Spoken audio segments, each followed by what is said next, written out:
Study Session 6, Machiavelli the Prince. Introduction. Machiavelli was a medieval political philosopher who wrote The Prince. It was more of an advice to Pero de Medici, intimating him with what leaders do and claim not to do. Machiavelli outlined the whole truth of the matter, rather than what people imagined it to be. During Machiavelli's time, the Renaissance and Reformation had occurred. This was a period of great learning, rationalism, and questioning. Thus, Machiavelli questioned ecclesiastical matters and posited that the church should not be above the state. Rather, the state should be above the church. He also denied the existence of natural law. He advised his prince to be a fox and a lion at the same time, meaning that he should be bold and cunning, that he should not strive to be good always, and that whenever it was necessary to be bad, the prince should be bad. He maintained that virtue is the ability to attain power and fame and keep it, and that any means, whether moral or immoral, which enables the prince to attain power and fame, is virtue. When you have studied this session, you should be able to give a clear definition of virtue according to Machiavelli. Explain the difference between medieval and modern age. Explain the reason why Nick rejected the natural law. And lastly, describe the political situation in Italy at the time of Machiavelli. Machiavelli in focus. Niccolò Machiavelli was an Italian statesman and writer, and is considered one of the most significant political thinkers of the Renaissance. His best-known work, The Prince, describes cunning and unscrupulous methods for rulers to gain and keep power. Modern age. The distinction between medieval and modern times lies in the change of mental attitude from a general concern with religious, especially ecclesiastical matters, to a preoccupation with science and secular matters. The shift of mental outlook to science and nature also gave rise to extreme rationalism and growth in the authority of the state, as the overwhelming influence of the church over men's minds declined.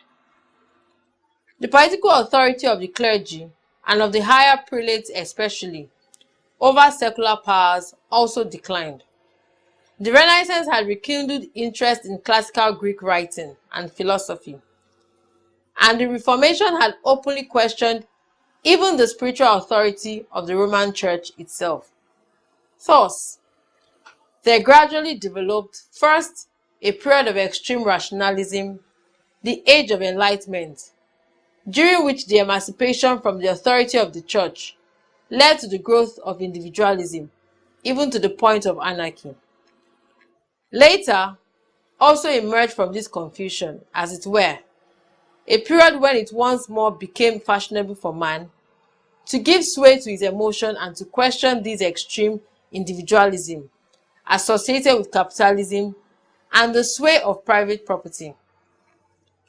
This was the age of Romanticism, with which began a conscious search at the level of theory for a more acceptable and humane social order.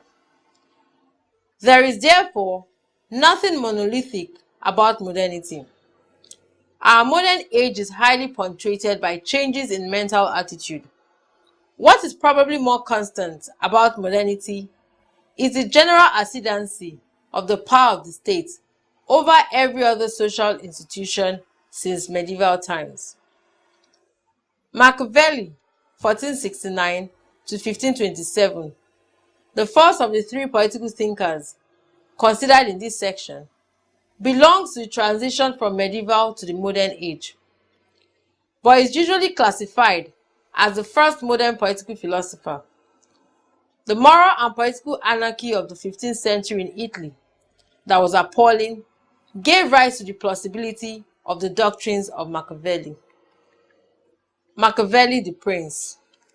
He posited that since there has been an intention to write something which may be of use to the reader, it has seemed wiser to me to follow the real truth of the matter, rather than what we imagine it to be. For how we live is so different from how we ought to live, that he who studies what ought to be done, rather than what is done, will learn the way to his downfall, rather to his preservation. See Sabian and Thorson, 1973, and Machiavelli, N. 1910. The Prince has been variously described as a book inspired by the devil, a book on real politics, etc. But this is because the author, Machiavelli, is impelled by a burning desire to present the real truth of the matter, rather than what ought to be, what in some degrees most governments do but hardly admit. The author of The Prince, Niccolo di Bernardo Machiavelli, was neither the devil nor inspired by him. His sole motive was to expose to Lorenzo, 1492 to 1519, the son of Piero de' Medici, a great secret. That is what rulers do to survive and ensure stability. Niccolo, or Nick for short, was the son of a Florentine lawyer, a responsible father of 6 children from Mariette Corsini, whom he married in 1502, and a competent administrator, a political and military strategist of the first order, and an efficient diplomat and writer. Nick was born in the state of Florence in Italy in 1469, the very year Lorenzo de' Medici effectively assumed the rulership of Florence. De' Medici died in 1494 and was succeeded by his son, Piero de' Medici. But on the invasion of northern Italy by the French, Piero de' Medici left Florence to negotiate with Charles, but rather than give him their support, the Florentines declared Piero a traitor and banished him from Florence. This fact became the turning point in Machiavelli's life. His personal friend, Piero Soderini, who was elected the head of state of Florence during the absence of Piero de' Medici, now appointed Nick his administrator, then later as diplomat. This afforded Nick the opportunity to travel extensively in Italy and to Spain and France. Florentine policy now became assertive. But when in 1512, Piero de' Medici was restored to office through the influence of the papacy, Nick lost favors. He was dismissed from office, tortured and imprisoned, then later exonerated and released. Nick retired to his family home in San Cassiano, where he spent the rest of his life writing until his death in 1527. His writings include The Prince, The Discourse on the First Decade of Livy, The Art of War, The History of Florence, Dialogue on Language, and some plays, poems, etc., including Madrago, a satire on seduction. Like The Discourse, The Prince deals with politics in a revealing way. And since the purpose is to ingratiate himself with Lorenzo di Piero de' Medici, its openness, truthfulness, and compact character are unparalleled. C. Bull J. 1999, Rivlin H. 1969, World Book Encyclopedia 1993, and Sabian and Thorson 1973. Situating Machiavelli and the Prince. In situating the Prince and his author, Machiavelli, a few background information as it relates to the 15th century Italy is expedient. One is the Renaissance, the Reformation, and the other is the structure of Italian politics. The Renaissance. The great birth in learning and intellectual pursuits, commonly referred to as the Renaissance, started in Italy with Florence as one of its main centers. This is quite significant for two or more reasons.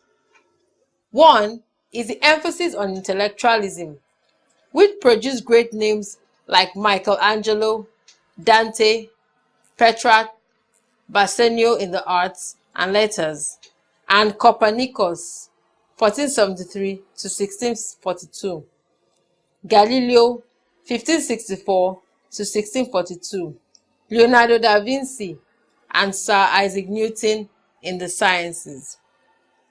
It is therefore no surprise that Machiavelli's father was a lawyer and he himself a great intellectual, a political scientist, and a writer of such distinction. Nick lived at the apogee of the Renaissance period, and The Prince is his major contribution in political thought to that great revival. The invention of the printing press by Gutenberg of Mainz in 1454 greatly enhanced intellectual pursuits and writing at the time. In fact, it revolutionized man's life in general, and the pursuit of knowledge in particular. See World Book Encyclopedia, 1993, and Underwood E., 1945. The Reformation. Some have noted that Machiavelli was a scapegoat of the religious controversies that raged on in his time.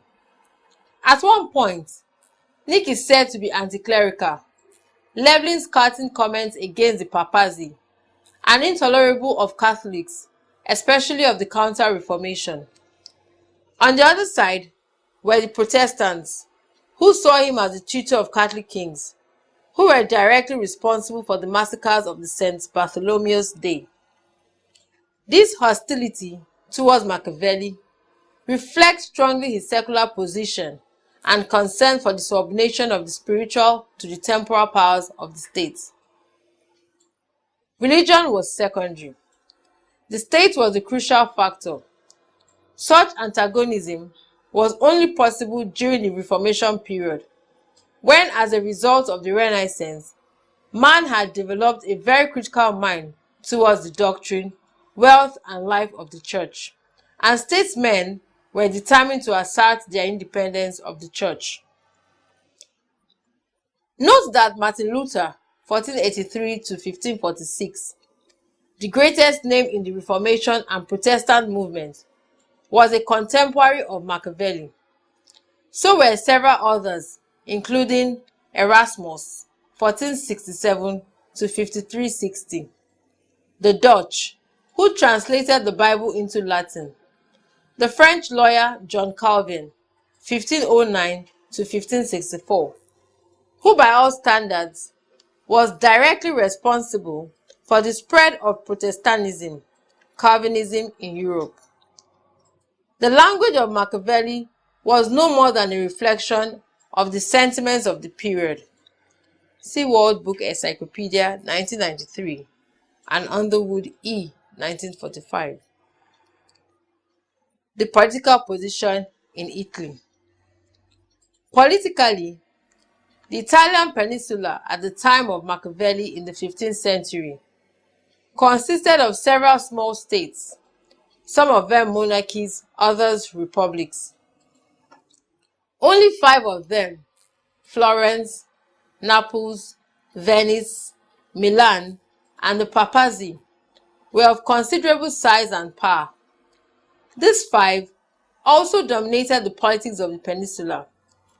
Intrigues and alliances interchanged places so regularly amidst incessant squabbles over territorial claims that emerging big powers, notably France, Spain, and Germany, often cashed in on the confusion. These powers were at the time developing into strong centralized monarchies with considerable territorial ambitions of their own, even Italy. Their intervention in the politics of the Italian peninsula was regular. Sometimes it was in direct response to the invitation of one Italian city-state or the other, or one of the factions in a civil war. The papacy, governed directly by the church, with its seat in Rome, remained the main stabilizing and at times destabilizing force. depending on the nature of the conflict. The papacy itself often relied on the big powers for resolving squabbles between the Vatican City and any of the secular sections of the state, thereby courting the direct intervention of these powers into Italy. Despite the important role of the papacy, it was, however, greatly weakened by the massive corruption among the clergy, and because of its scandalous wealth, it was also the envy of many, and this included the big powers. One major result of this weakness was that the church no longer served as an agent of unification, but as an impediment to the emergence of a strong national authority in Italy. This was the position Machiavelli met in 1494 when he entered the Florentine public service. It was this perpetual state of instability that bothered Machiavelli and prompted him more than anything else into writing The Prince and dedicating it to the Medici in the hope that the Medici would benefit from the fall of the unwary and tread the path of the greats in building a strong and stable Florentine state of the future. If this is true, what then emerges before us is a dedicated and patriotic Machiavelli, a first true political scientist of his time, rather than a beggarly mercenary, which some would want us to believe Machiavelli was. The political philosophy of Machiavelli. Machiavelli has often been referred to as the first genuine modern political thinker, mainly because of his introduction of a set of ideas which are now current in modern Europe.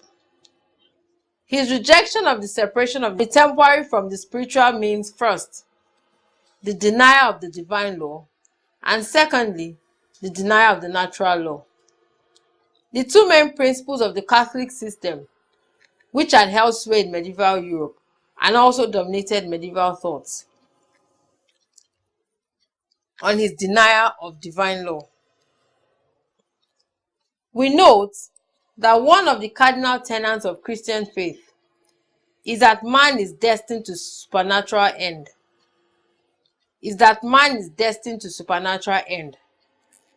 Machiavelli rejects this view. This does not in any way mean that he confines the end of man to merely material well-being. No. But he ranks the earthly values of greatness, power, and fame above the heavenly ones.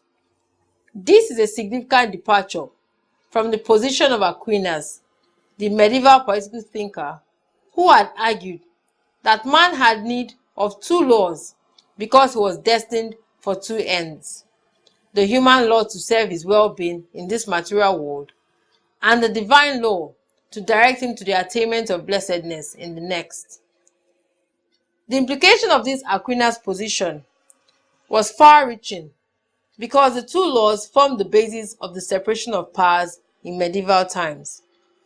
The temporary ruler was to be the custodian of human law, and the church the custodian of the divine law.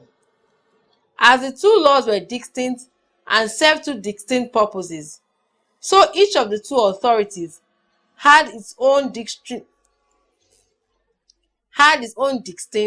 and independent sphere of action.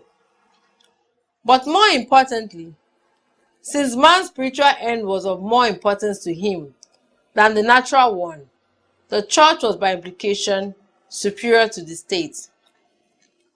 But since Machiavelli did not recognize the separation, he is led to deny any claim by the church, not only to superiority, but to its independence of the state.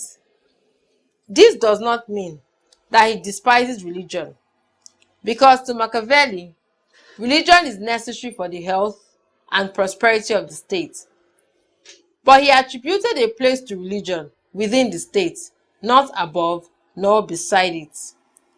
In sum, Machiavelli regards religion as instrumental to the end of the state, and the church as the organ of the state.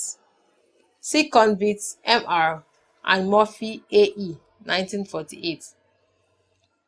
Secondly, Machiavelli also denies the existence of natural law, to which man must conform. This denial is strongly tied with his notions of virtue and of human end. To him, human virtue consists of those qualities by which man is enabled to achieve the end for which he is destined. And since for him, this end is the attainment of success, power, and fame, it follows that the virtue of a man consists in the qualities which fit him to win these ends.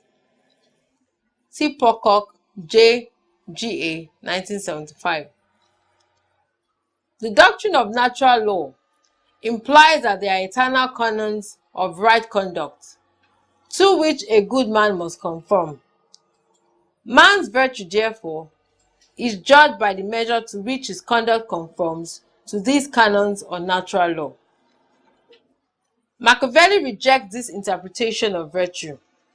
For him, virtue must be measured by the ability of man to attain power and fame, and so he lays down his rules of the exercise of virtue as he conceives it. Just as a moralist tells a man how his conduct may conform to the laws of right and wrong, so Machiavelli prescribed for man how he may direct his action to the ends of greatness and power. The prince consists essentially of such rules and counsels addressed to one in position of political power. Preoccupation with stability. Like other political philosophers, Machiavelli is preoccupied with stability. He would prefer a republican form of government because it is free and for that reason superior to a monarchy. But unfree as it is, monarchy is the only form of government that can ensure stability in a corrupt country like Italy. A republic, he argued, needs a high degree of virtue in the people to sustain it.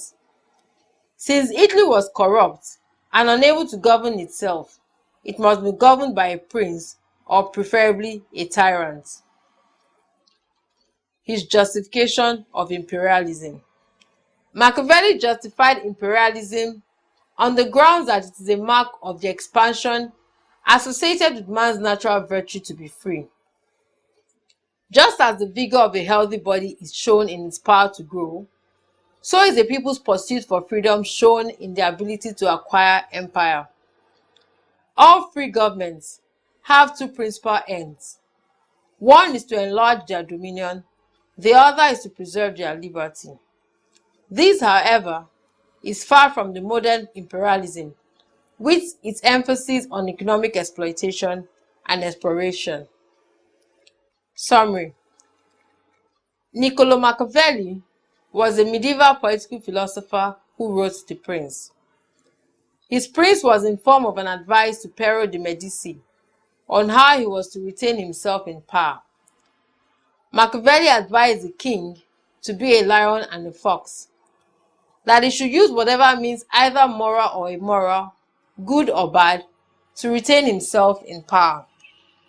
He argued that virtue and fortune are two great forces that govern the life of man, that fate is a capricious power, and it is only with virtue that man can overpower fate and take his destiny in his own hands. Virtue here entails any action, whether good or bad, which can make the prince gain and retain power and fame. He denied the existence of divine law and posited that the church should be subordinated to the state. End of study session 6. Thank you for listening.